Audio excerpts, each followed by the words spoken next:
bogus Amazon security alerts. The FTC says you should never click on links or respond to the text. The autopilot mode in Tesla vehicles appears to be far more dangerous than previously reported. That's according to the Washington Post. The Post analyzed data from the National Highway Traffic Safety Administration and found drivers who used the autopilot feature were involved in more than 700 crashes since 2019.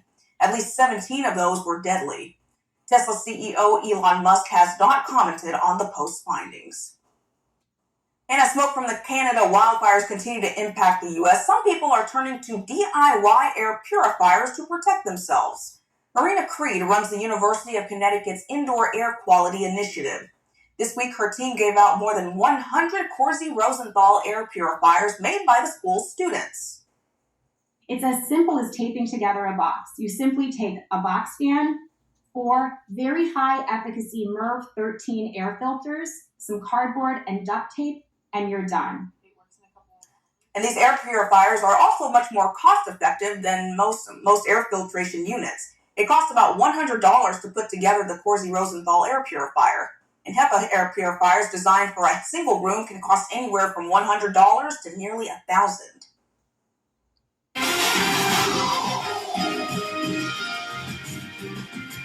Meteorologist Robert Gauthreaux joins us now, and the air quality was looking a little better today, but right now it's not as good. I mean, it has been going up and down generally. Right now, correct, we're in that unhealthy level, although at least yesterday and for a lot of today, it wasn't so bad. The good news is that we are expecting a lot of rain, which will help clean the sky as well. Now, if you're keeping track at home, yesterday was a dry Friday, so mark that as the 7th dry Friday of the year. We've had 23 Fridays thus far, but Friday by far, compared to any other day, has been the wettest. So as far as year-to-date rainfall, I mean, we are still looking dry in Dayton. Typically by this date, we would be expecting about 19.29 inches. So far, we've observed just about 17 1/3. Again, that could change tomorrow, likely will. That's a difference of nearly 2 inches. If you want to see that graphically, 2 inches is yellow on the map here. You can see that here in the legend. And so you can start to see some yellow creeping into Montgomery County. In fact, you're looking at probably 2.5 inches getting closer to,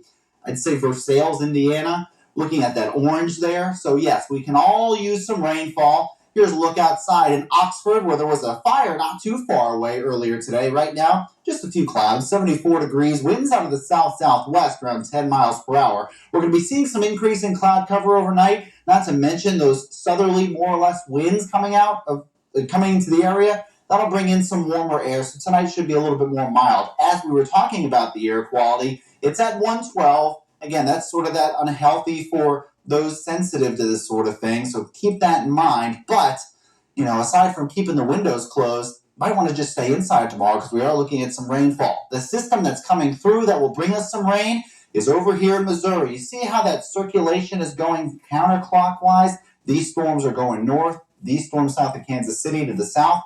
That's where that area of low pressure is. And so that's going to be bringing a lot of moisture and some cooler air. But we're also going to be getting some cooler air thanks to a cold front from the north. So let's time it out here. Increasing clouds overnight. Here's a look at noon tomorrow. The futurecast has been pretty consistent about some rain entering the region at around noon or so tomorrow. And then it continues throughout the afternoon. You see some yellow here and some orange. There's definitely going to be the chance of some heavy pockets of rain as we move into the afternoon and evening hours. Now, how much will you get? We'll get to that in a second. The rain does continue into Sunday and a bit into Monday morning. Now, the futurecast keeps us dry Monday afternoon. I wouldn't rule out the chance of a shower just yet, although Sunday definitely looks the wettest. Now, as far as how much rain you can expect through Monday night, or Monday afternoon, I should say, here's noon. If you live in Springboro, you see 3.6 inches, take that with a grain of salt. Just because you see this number here doesn't necessarily mean you're going to see that much. What I want to illustrate to you is that everyone will likely see at least a half inch. Some places could see up toward an inch, though localized. 59 for the low tonight, and we actually do cool off thanks to that cold front. And this isn't the only chance for rain. We could have a shower possible on Tuesday as well as Thursday, looking at the chance for a stray shower. Thank you so much, Robert. 4 kids found alive after going missing in the rainforest for 40 days. Hear their incredible survival story and how they stayed safe. Plus, an Ohio grandma and grandson are making headlines. Their bucket list travel itinerary making history. can see